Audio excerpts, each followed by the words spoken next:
5 starships land on Mars, marking the beginnings of the Mars colony. All of the Martian rovers sent by different countries before this day watch as the 5 uncrewed starships land and deliver life support systems. These pioneering starships pave the way for humans to land on Mars in 2 years' time, for fishes to be grown in 9 years, and for the first baby to be born on the red planet in 15 years' time.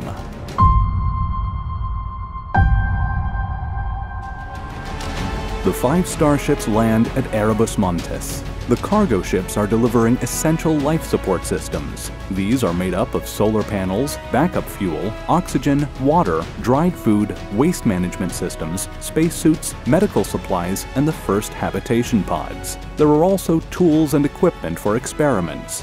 One of the starships is carrying Mars's new Starlink communications network and deploys it in orbit before landing to deliver life support cargo. Only 4 satellites are needed to create the Martian Starlink, as the Mars base will be concentrated to one area. There are also 7 football fields worth of solar panels on the cargo list. These are used to power the future base and fuel production. Solar panels on Mars are only 43% as efficient as they are on Earth. Rovers, as well as robotic dogs by Boston Dynamics, which SpaceX uses to inspect rockets on Earth, are deployed from the starships to the Martian surface. Work begins on setting up the Mars base. The rovers and robots deploy the solar arrays. Prep work begins for fuel production experiments. Rovers begin drilling for icy water deposits. The Sabatier process is used to take the CO2 from the Martian atmosphere and hydrogen from mining Martian icy water, and then uses heat and pressure to turn it into water, oxygen, and methane fuel. Multi-use rovers begin flattening and melting the Martian regolith, the loose soil, to prepare a large flat landing pad. It reduces the kick-up of dirt and rocks, increasing the safety for the next landings. The population on Mars is made up entirely of robots. 2 years and 2 months have passed since the first landings of the 5 cargo starships, and the new launch window opens as Earth and Mars are close together again.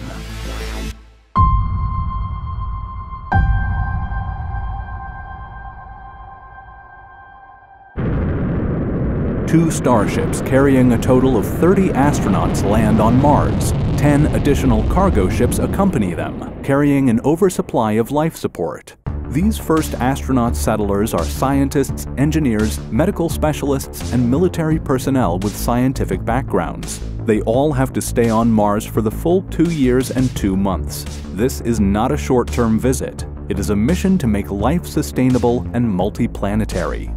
During the first week on Mars, the astronauts are suffering from the effects of low gravity after the 7-month journey and have weaker muscles. The first week is used to acclimate to the gravity of the red planet and celebrate surviving the journey. The new settlers live in their starships that they landed in. The crew begins to adapt to their new surroundings. Life on Mars is harsh. The average temperature outside is -63 degrees Celsius or -81 degrees Fahrenheit, with a maximum of 20 degrees Celsius, 68 degrees Fahrenheit in the summer at the equator. Windstorms are common on Mars. They lift rust-colored dust into the atmosphere that can cover the entire planet. Mars also experiences quakes. Orbiters that are monitoring the climate on Mars act as weather satellites, warning astronauts of incoming dust storms and changes in the weather. The 2-year-long work schedule begins. Days on the red planet are a little over 24 hours. The workday of unpacking and carrying heavy objects is made easier as the gravity on Mars is only 38% of that on Earth. Once the life support systems have been unpacked and deployed, the next priority is testing and starting production of cryomethane fuel. The fuel is needed for the return trip to Earth. A small crew of astronauts begin conducting experiments that test turning the Martian soil into a 3D printing material. The Green Project also gets underway to start growing plants indoors. settlers begin cultivating the Martian soil. NASA has packed designer plants that have been genetically engineered to grow on Mars, and testing begins on the cyanobacteria that was transported from Earth. This organism is used to produce ammonia fertilizer from the nitrogen in the Martian atmosphere. Crops such as rye, radishes, tomatoes, beans, carrots, and potatoes are grown, and the astronauts' waste is recycled as fertilizer for the plants. Soon, the Mars base will have a delivery of fishes. On Earth, SpaceX now has factories that are producing 2 Starships per week, each one costing $5 million to build. 104 Starships are built per year, and 216 Starships are ready for each launch window. Earth and Mars orbit around the Sun at different speeds, so there is only a launch window every 2 years and 2 months when Earth and Mars are at their closest. During each launch window year, there are only a few days, as low as 12, to launch. And for each day, the launch window ranges from only 30 minutes to 2 hours. So a combination of cargo and crewed Starships are built, waiting ready to be launched when the window opens. Back on Mars, one Starship launches heading back to Earth, carrying on board the entire 30-person crew who have lived on the Red Planet for over 2 years.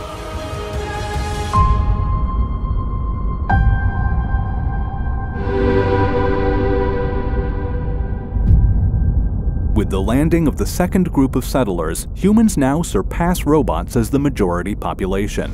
The first architect arrives, along with 4 privately paying individuals who are paying $50 million each. The rest of the crew are scientists, engineers, and botanist farmers.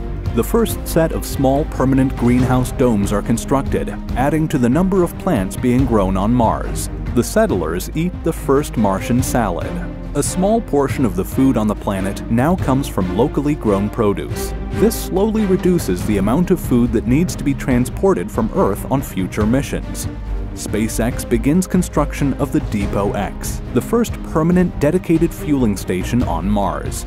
And work begins on the first 3D printed habitat. The AI Space Factory 3D printer uses a mixture of Martian soil and lab-grown plants which act as the glue, the polymer, that holds the material together. The 3D printed outer shell of the new habitat provides protection from radiation, while an inflatable inner shell is added for extra safety. Parts are deconstructed from one of the Starships to create the communications and life support systems for the new 3D printed habitat.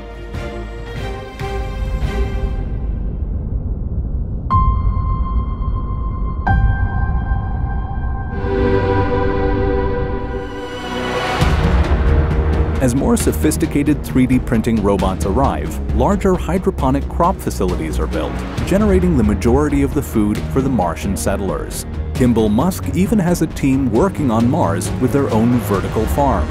The settlers begin testing underground digging for habitat purposes. Data is sent back to the Boring Company on Earth.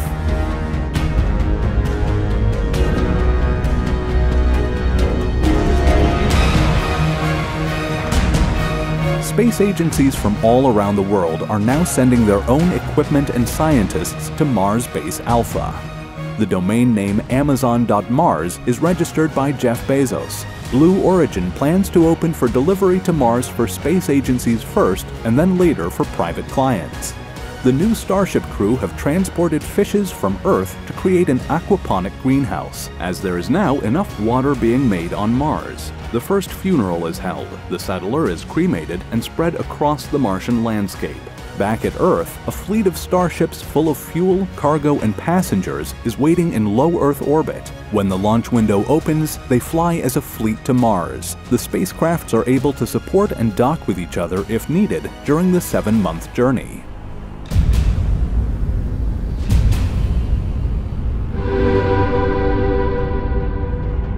The year 2035. This year will be known as the Great Crossing. Earth and Mars are closer than usual. This is known as a perihelic opposition. The journey is shortened from 7 months to 5. Hundreds of settlers now land on the Red Planet. Autonomous industrial-scale 3D printers are now used to grow the base. The international habitat expands and becomes a town-sized settlement of interconnected domes. The construction of the first Martian hospital begins. and a growing number of people decide to remain on Mars as more facilities are built.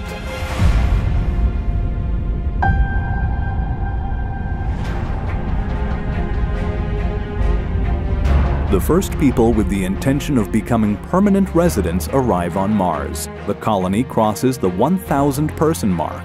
There is even a small-scale TV show that is made on the Red Planet. The first Martian marriage is watched across Earth and Mars, while exploration missions discover cave systems suitable for the development of protected underground habitats.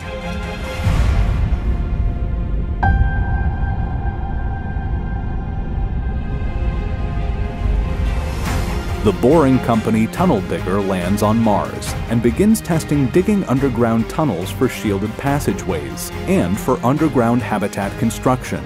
This marks the beginning of Elon Musk's Boring Mars Company. Robotic bases are now present at different locations further away from the main base. They act as mining outposts. And nation-states begin constructing smaller habitats away from the base. They become embassies on Mars, and architectural design moves habitats from purely functional constructions to expressive symbols of national pride. The first person is born on Mars. Scientists study the health of the mother and baby closely.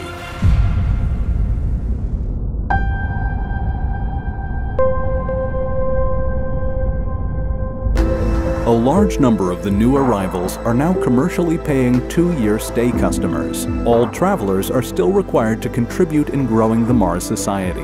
With over 7,000 people now on Mars, the first Martian political system is created. Local policies are needed to help govern the residents of Mars and keep pushing the mission of being self-sustaining as a matter of survival for the colony. The first restaurant opens on Mars, serving bioprinted food, including meat.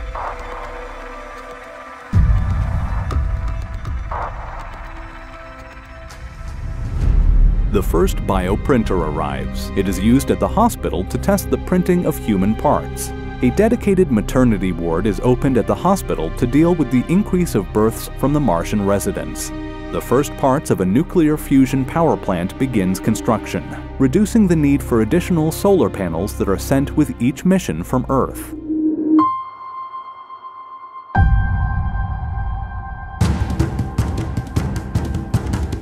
(2046), the year of the Martian explorers.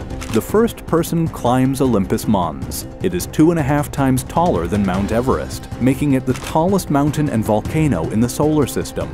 The 9.5-month journey tests the limits of the new flexible spacesuits. The first mRNA manufacturing facility is operational, allowing the people of Mars to be vaccinated for when they return to Earth. Schools are now being built as workers begin to move their families to Mars.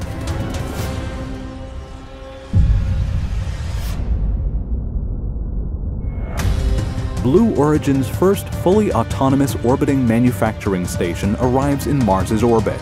The space station processes asteroids for rare materials. It is done in space so that the Mars atmosphere is not polluted. Manufactured goods are then sent down to the Martian surface.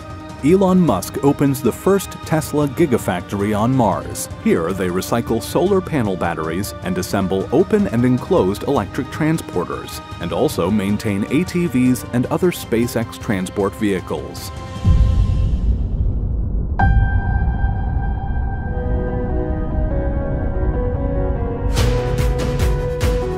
The year 2051 is known as the Second Great Crossing. The close orbits of Earth and Mars allows for another mass movement of people and equipment. Tens of thousands of people land on the Red Planet. Government officials from different Earth nations make the crossing. Mining companies send management teams and exploration geologists to the planet and establish small company habitats. AI robotics and a productive human workforce now makes Mars fully self-sufficient for all essential goods. The colony produces all of its own power, breathable air, water, food, and fuel. If resupply missions from Earth were to stop, the Mars colony would survive and grow, but in a primitive way, as there is still a need for advanced electronics from Earth to keep the colony developing as an advanced civilization.